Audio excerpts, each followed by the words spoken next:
Hi, I'm Jessica Rose from the London Jewellery School and I'm going to show you how to make Fimo beads. So there's all different kinds of clay beads you can make.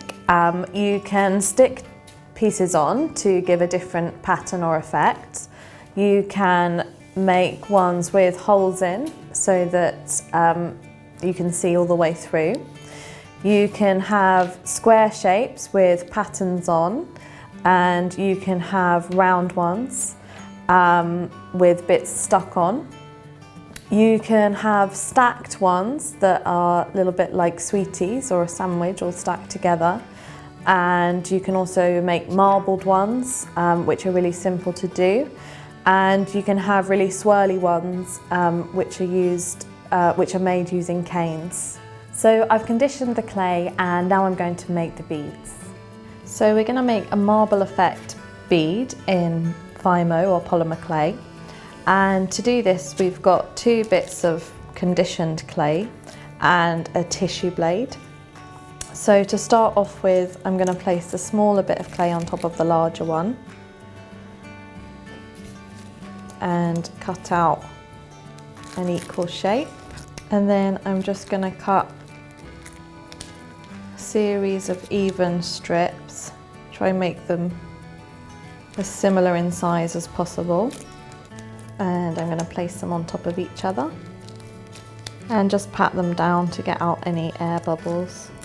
So we've got like a big clay sandwich, and I'm going to cut just down the middle strip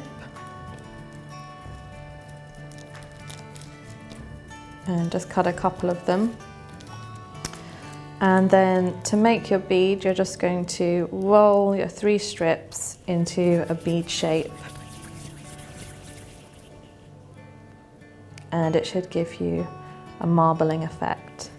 Now, just to finish off the bead, we need to put a hole in it. So I'm just going to use a piece of wire or a head pin, go right through the middle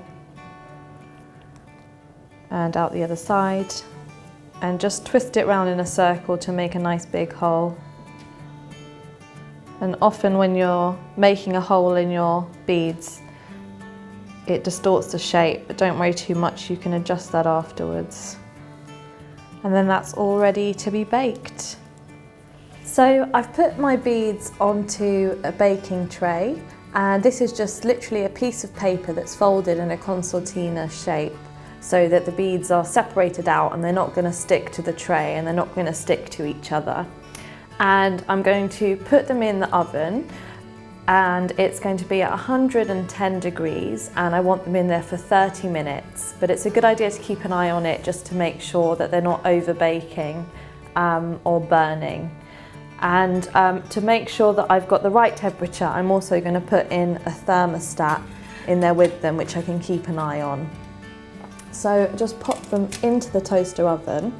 Now, if you're doing this at home and you don't have a toaster oven, you can just use your regular oven, that's fine. But if you're doing it a lot, if you're making beads all the time, then it's a good idea to have a separate toaster oven for it. And just close that up, and it should be ready in 30 minutes. So once it's been 30 minutes, you can open the oven and get your beads out. Just use a towel or some oven gloves to make sure you don't burn yourself.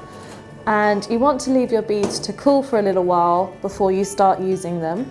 So you're just going to leave them on the side to cool for about 20 minutes until they cool down. If you touch your beads at this stage, they'll still be a little bit soft because of how hot they are, but when they cool down, they'll go solid. And that's how to make Fimo beads.